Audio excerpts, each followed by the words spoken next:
viscerally disagree, and to ensure that neither they nor any other American ever again can cast a vote for Donald Trump. And if they convince you to go forward, their ultimate hope is that this will be a shot across the bow of any other candidate for public office who would dare to take up a political message that is very different from their own political point of view as the direction in which they wish to take our country. Under our Constitution, this body and the impeachment process must never be permitted to be weaponized for partisan political purposes. This article of impeachment must be dismissed for lack of jurisdiction based on what we have discussed here today and what's in our brief. The institution of the presidency is at risk unless a strong message is sent by the dismissal of the article of impeachment.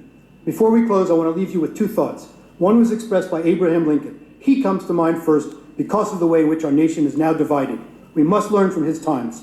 He had a simple but important message about the paramount importance of doing what is right. Mr. Lincoln said, stand with anybody that stands right, stand with him when he is right, and part with him when he goes wrong. In both cases, you are right. In both cases, you oppose the dangerous extremes. In both cases, you stand on moral ground and hold the ship level and steady. In both, you are national and nothing less than national. And the second message is from one of Mr. Lincoln's favorite poets, who wrote in 1849 at a time fraught with division and risk for even more. The message from that other time of division is a call for hope and unity to bring strength. It has special meaning today. Poet Longfellow wrote, Sail forth into the sea, O ship, through wind and wave, right onward steer. The moistened eye, the trembling lip, are not the signs of doubt or fear. Sail forth into the sea of life, O gentle, loving, trusting wife, and safe from all adversity, upon the bosom of that sea, thy comings and thy goings be.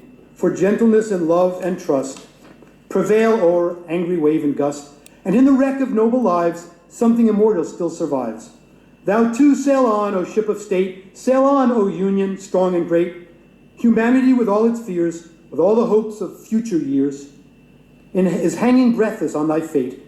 We know what master laid thy keel, what workman wrought thy ribs of steel, who make each mast and sail and rope, what anvils rang, what hammers beat, and what a forge and what a heat were shaped the angers of thy hope. Fear not each sudden sound and shock. 'Tis of the wave, excuse me, 'tis of the wave and not the rock. 'Tis but the flapping of the sail and not a rent made by the gale. In spite of rock and tempest's roar, in spite of false lights on the shore, sail on, not fear to breast the sea. Our hearts, our hopes are all with thee.